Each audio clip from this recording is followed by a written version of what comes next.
L'Ecclésiaste, chapitre 9.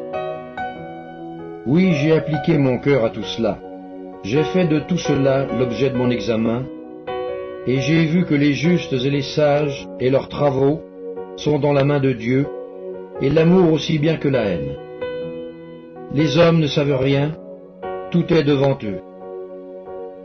Tout arrive également à tous, même sort pour les justes et pour le méchant, pour celui qui est bon et pur, et pour celui qui est impur, pour celui qui sacrifie, et pour celui qui ne sacrifie pas.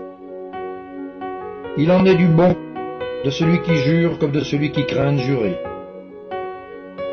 Ceci est un mal parmi tout ce qui se fait sous le soleil, c'est qu'il y a pour tous un même sort.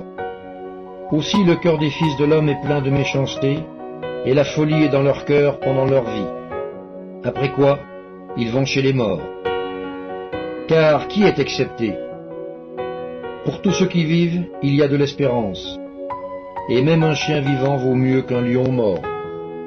Les vivants, en effet, savent qu'ils mourront, mais les morts ne savent rien, et il n'y a pour eux plus de salaire, puisque leur mémoire est oubliée. Et leur amour, et leur haine, et leur envie ont déjà péri, et ils n'auront plus jamais aucune part à tout ce qui se fait sous le soleil. Va, mange avec joie ton pain, et bois gaiement ton vin, car dès longtemps Dieu prend plaisir à ce que tu fais.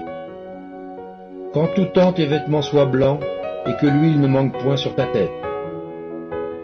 Jouis de la vie avec la femme que tu aimes pendant tous les jours de ta vie de vanité, que Dieu t'a donnée sous le soleil, pendant tous les jours de ta vanité. Car c'est ta part dans la vie, au milieu de ton travail, que tu fais sous le soleil. Tout ce que ta main trouve à faire avec ta force, fais-le. Car il n'y a ni œuvre, ni pensée, ni science, ni sagesse dans le séjour des morts où tu vas. J'ai encore vu sous le soleil que la course n'est point aux agiles, ni la guerre aux vaillants, ni le pain aux sages, ni la richesse aux intelligents, ni la faveur aux savants. Car tout dépend pour eux du temps et des circonstances. L'homme ne connaît pas non plus son heure, pareil aux poissons qui sont pris au filet fatal et aux oiseaux qui sont pris au piège. Comme eux, les fils de l'homme sont enlacés au temps du malheur lorsqu'ils tombent sur eux tout à coup. J'ai aussi vu sous le soleil ce trait d'une sagesse qui m'a paru grande. Il y avait une petite ville avec peu d'hommes dans son sein. Un roi puissant marcha sur elle, l'investit et éleva contre elle de grands forts.